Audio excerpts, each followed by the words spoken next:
We'll start our look at the fall of the Targaryen dynasty with the Mad King.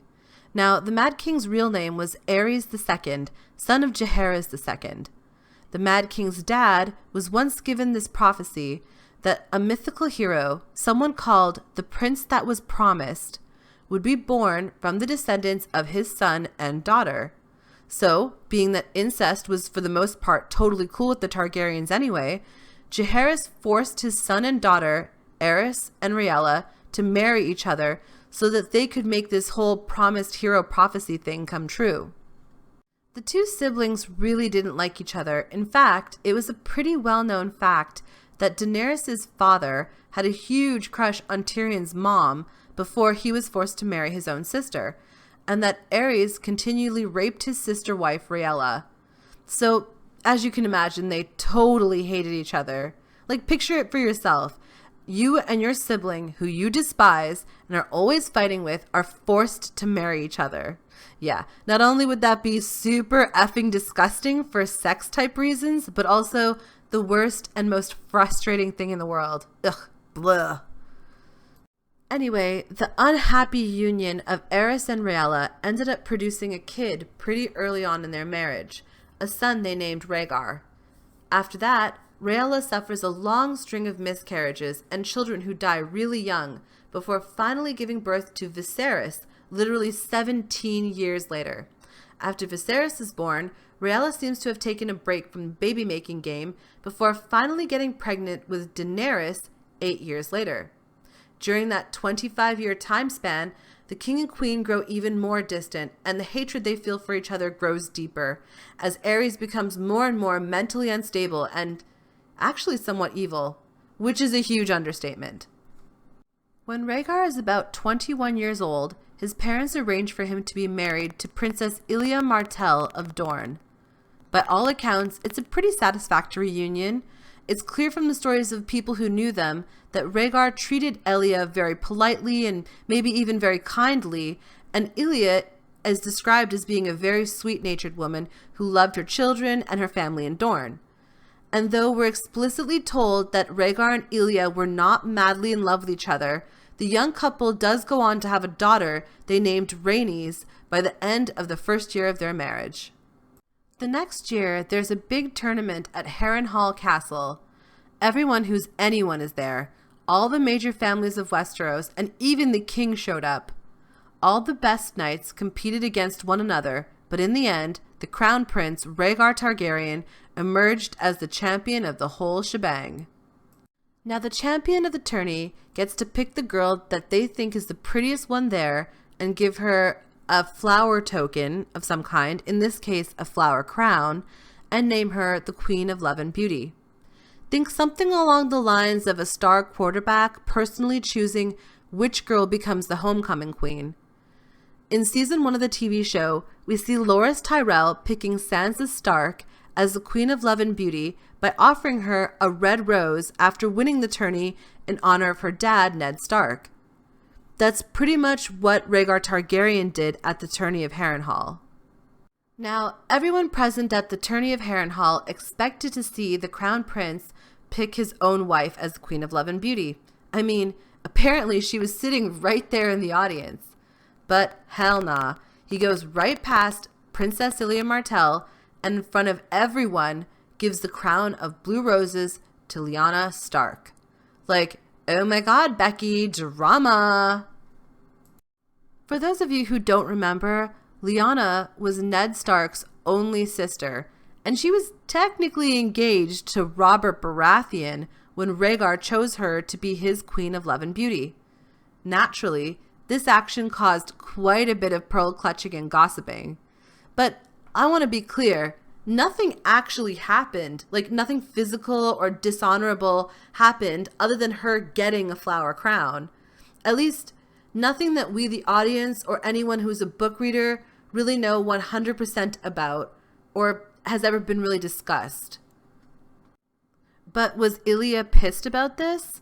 I'm not so sure, because despite this weird, seeming one-off scene where he disrespects his wife, Rhaegar and Ilia's marriage kept on trucking along without a problem, because a few weeks later, she and Rhaegar have sex as a mysterious red comet flies over King's Landing, and they manage to produce a baby. I'm also going to take a minute to just inject a little bit of science trivia here. So, comets in real life can only be blue, white, or in one case, green. Actually, for the sake of being more scientifically accurate, comets have blue, white, or green tails that we can see. There's no such thing as a red comet. So I think this might indicate that anytime a comet is mentioned that's red, it's a magically important comet as opposed to just a scientific anomaly where something flew across the sky. So let's fast forward about 9 months from the night of the red comet. Elia gives birth to her and Rhaegar's second child, a son that they named Aegon the Sixth. And shortly after that, out of the blue, Rhaegar leaves Dragonstone Island and his wife and kids, gathers up a group of his bestest homeboys, and catches up with Lyanna Stark, who is, for whatever reason unknown, outside of Winterfell, just a league away from the God's Eye Lake near Harrenhal. And then the Crown Prince meets up with her, stashes her in Dorne in a place called the Tower of Joy. WTF? This whole Rhaegar taking Lyanna thing raises a bunch of super important questions, like, what the hell prompted him to take her to Dorne? Did he even take her, or did she go with him willingly? And what was his plan once he had her? Would he divorce his wife? Or keep Elia but marry Lyanna as his second wife? Remember, Targaryens used to have multiple wives. Maybe that's what his plan was. And how did everyone find out that Rhaegar was even involved in Lyanna's disappearance anyway? Did someone see them leaving together? Did they leave a note or something? I'm going to be answering these questions in a few of the upcoming videos, so stick around because the answers to some of these questions turn out to be some of the most important facts in the entire series. For now, let's just say that Rhaegar might have had an obsessive crush on Lyanna, and or he might have had an important world-altering reason to get involved with her that had nothing to do with love. Either way, Rhaegar and Lyanna were in Dorne when Lyanna's eldest brother Brandon and eventually their dad Rickard showed up in King's Landing demanding her return. And this is where things truly go to hell. Like I said before, the Mad King had at this point become increasingly paranoid and cruel. When Brandon Stark and his boys showed up at the Red Keep, all pissed off and making demands, the Mad King Aerys snapped. He had the young man imprisoned and demanded that the Lord of Winterfell, Rickard Stark, show up to account for his son's actions. When their father, Rickard, showed up, though, the Mad King had both father and son horrifically killed, and then demanded that Jon Arryn, Lord of the Vale, give him Ned Stark and Robert Baratheon's heads as well. Jon Arryn, in addition to being the Lord Paramount of the Vale, was also the legal guardian of both Ned and Robert, since they were both only teenagers and they would have needed training on how to be the lord of their household. So when the Mad King demands their heads, Jon Arryn tells him, hell to the no, which is technically treason because it's illegal to refuse a direct order from a king. And that final act was the thing that started the rebellion that overthrew the Targaryen dynasty. Instead of sending Ned and Robert's heads to King's Landing, Jon Arryn and the two young men decide that the three of them and their respective kingdoms would join together in rebellion against the Targaryen tyrant. Then they convinced Catelyn's father, Hoster Tully, to join their side, and because Catelyn was supposed to marry Brandon Stark before he was killed, Ned steps in and marries her instead, in order to keep the Riverlands on their side of the rebellion. So Ned Stark and Catelyn Tully are married, and he even manages to get her pregnant with their son Robb before he leaves for the war campaign or whatever it's called. Also, Robert Baratheon and Tywin Lannister come to an agreement that Robert will marry Tywin's teenage daughter Cersei once he wins the Iron Throne if Tywin lends his support to their rebellion. So now that the rebels have both the Lannisters and the Tullys on board, they make plans to take the capital city of King's Landing in earnest. I mean, they had fought some battles here and there for a few months, but they decided they could probably take on the capital city now that they had the additional support. Before the rebel army could reach King's Landing, however, they met up with an army assembled by Prince Rhaegar himself, Like, this dude finally decided to show his face. Rhaegar's army meets with Robert Baratheon's army in the Riverlands at a place called the Trident, where the river forked into smaller branches. This is where Robert famously caves Rhaegar's chest in with a warhammer and kills the crown prince right in the middle of the river.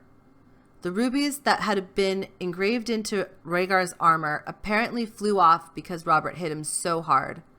From that day onward, that place would be called the Ruby Ford because sometimes people found bits of rubies from the armor still buried in the riverbed. I should also note the Trident is seriously close to Harrenhal, which is the place where Rhaegar met Lyanna Stark, where he kidnapped her, or she went with him, and around where he dies. What's the deal with this place? Questions of the importance of Harrenhal aside, let's shift our focus back to King's Landing, where the Mad King Aerys is really losing his mind at this point. He had just found out that his son and heir was killed in the Trident, and fearing that the Dornish would join the rebellion, he makes the demands that Elia Martell and her little children be brought to the Red Keep from Dragonstone so that he could ensure the cooperation and loyalty of Elia's powerful brothers, Prince Doran Martell and Prince Oberyn Martell. The Lannister army rides up to King's Landing sometime after Elia and her children are brought there, and pretend to be coming to the Mad King's aid. However, the spymaster Varys can smell a rat, and he warns the Mad King that Tywin is a traitor. But Tywin and Aerys used to be friends before the Mad King went all crazy, so the Mad King thinks it's okay to let Tywin into the city and ignores Varys' advice.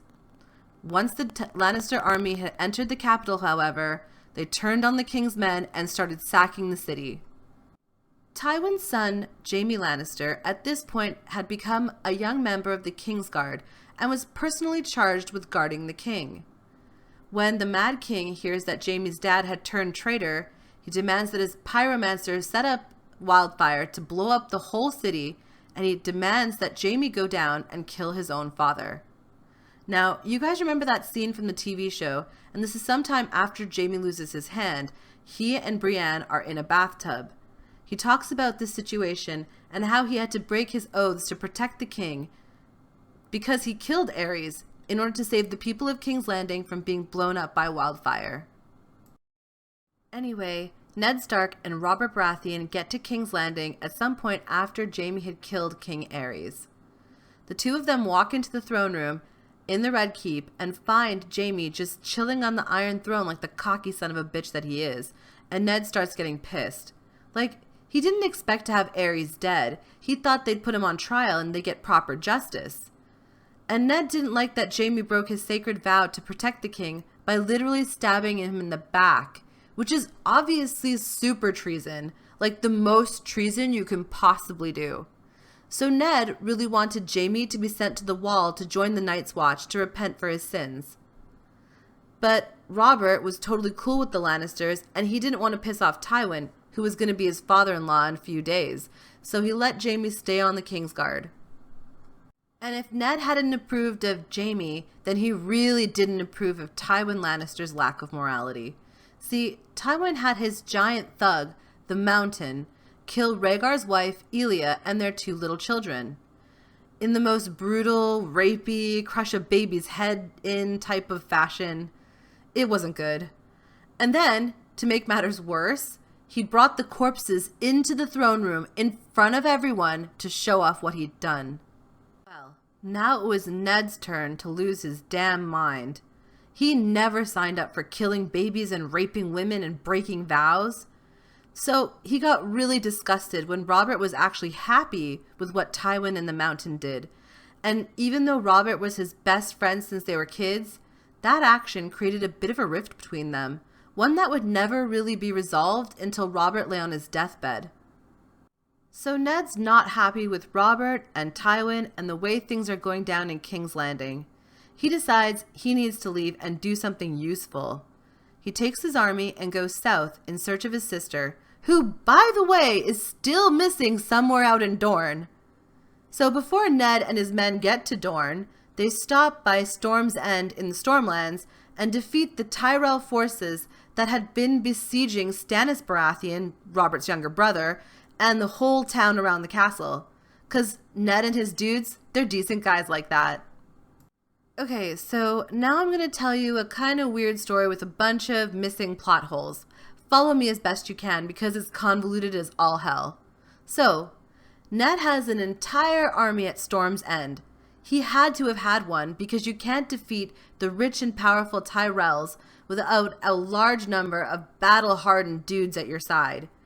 Then, suddenly he doesn't have an army and he just has a handful of loyal northern buddies at his side and has somehow figured out that his long-lost sister is in a totally random and obscure part of Dorne, like in a random squat little tower. Ned and his squad show up at this boring, weird little tower called the Tower of Joy that they somehow found against all the odds and are greeted by 3 members of the Kingsguard. Now, the Kingsguard job is to do whatever the king or whatever the royals tell them to do. Their duties and responsibilities go beyond just protecting the king and his family.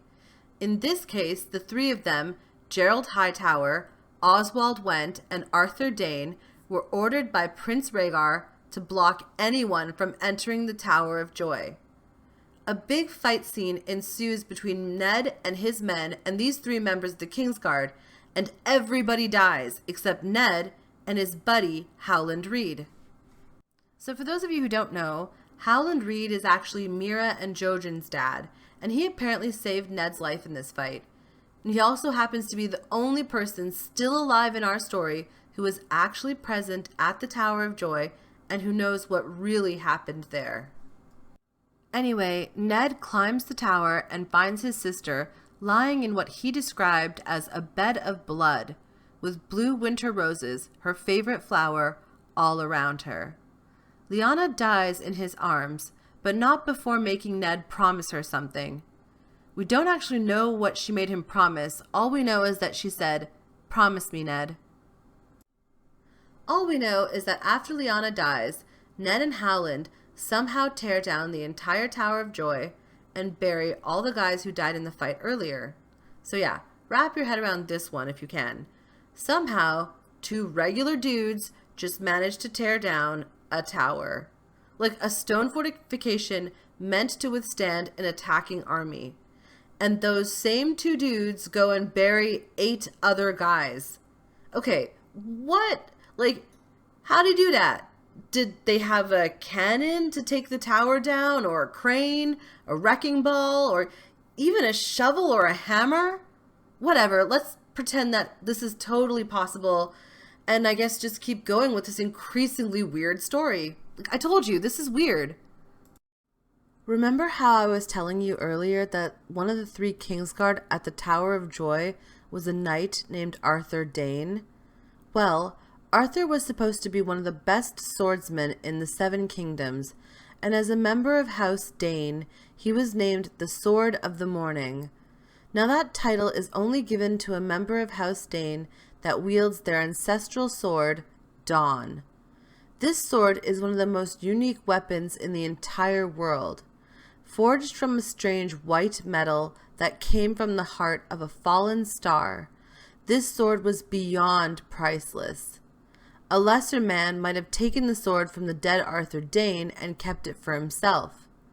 But Ned Stark was an honorable man, and he decided to take the sword Dawn back to Arthur's family castle, Starfall.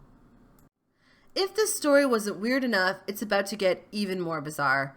So, when Ned Stark leaves the Tower of Joy, he leaves the Tower of Joy with a baby. And then he arrives at Starfall with a baby and a sword.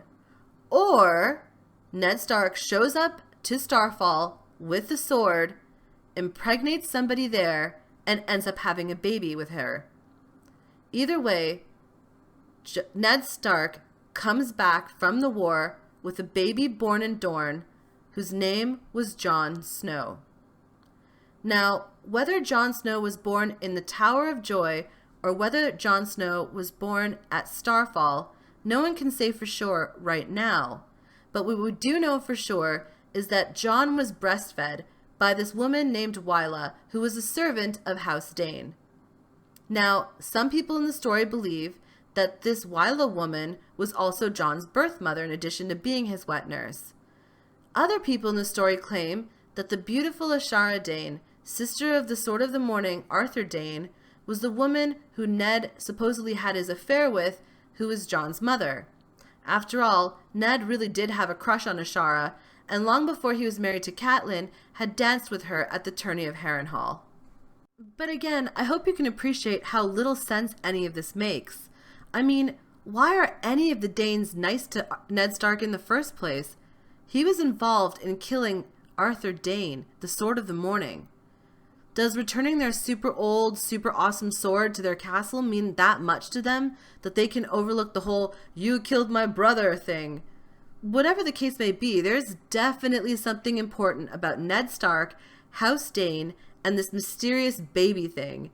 I guess the bottom line is that Ned came home from the war with a baby named Jon Snow, who he may or may not have fathered in Dorne, possibly with a Dornish woman named either Wyla or Ashara.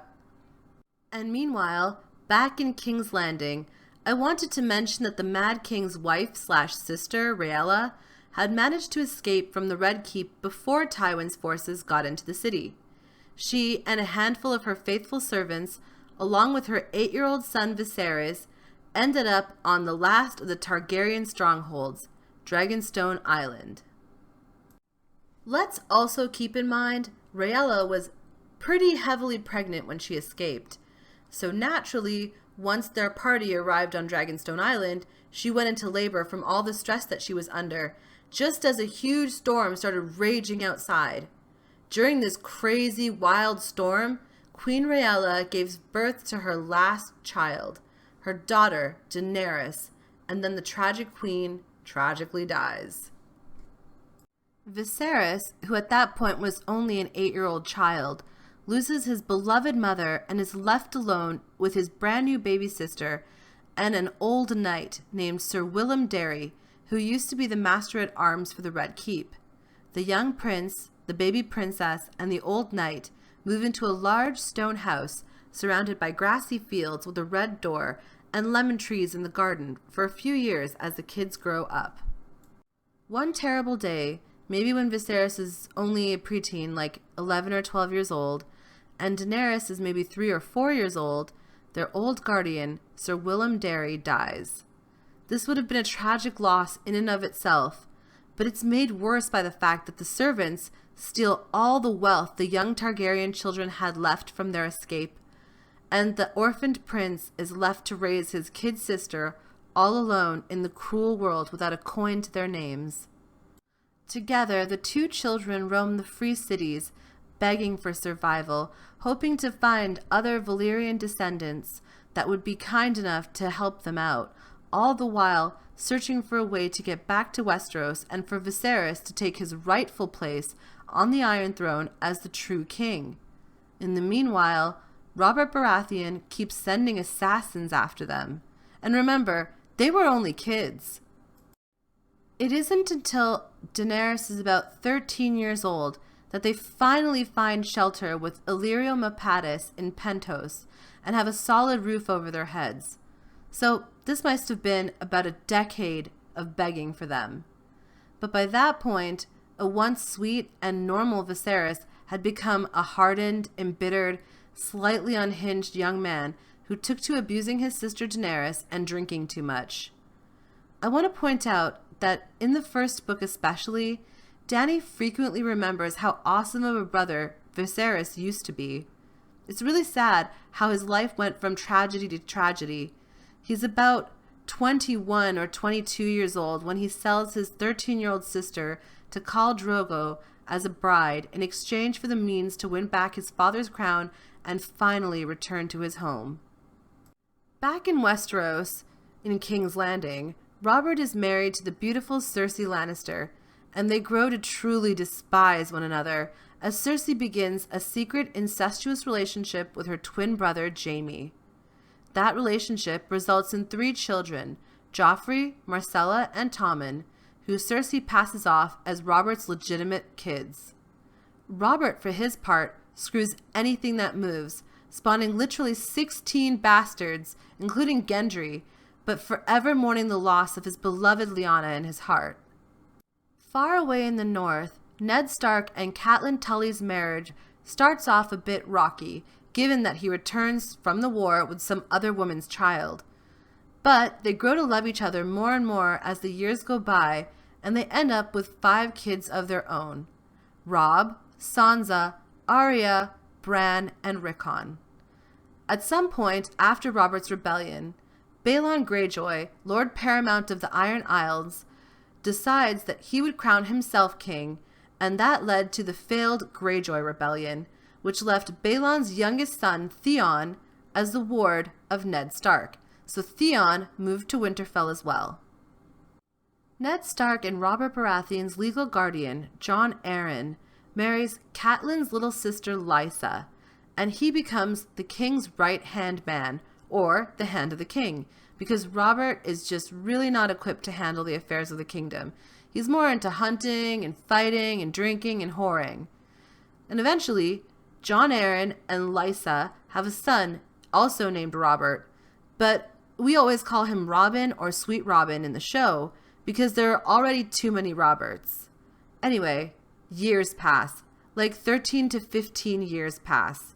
And then Jon Arryn dies amid some speculation that he was in fact murdered, which brings us to the events of Book 1 of the series, A Game of Thrones, also to the events of Season 1 of HBO's show, A Game of Thrones. And that's it. You did it. Whew. That was really long, and I'm so happy you stuck with me till the end, because congratulations, this is the end of episode 1 of our series, and now you're officially caught up on the history and backstories of A Song of Ice and Fire. Next time on A Cup of Ice and Fire, we're going to be exploring the history, geography, and culture of Essos and the other continents a lot more deeply than we did here. So if you're interested in that, be sure to tune into our channel and check it out. And if you like the way we do things around here, why not subscribe? Hit the like button if you enjoyed this particular video, and be sure to peruse the rest of our stuff. We have another series called Unmasked, where we unpack and explore the lore and characters of the DC Comics multiverse that I'm sure you're going to enjoy just as much as you enjoyed this show. And that brings us to the end of our time together, my loves. Thank you so much for tuning in to A Cup of Ice and Fire. We adore you for watching. See you again real soon, and be kind to one another. Peace out, fams.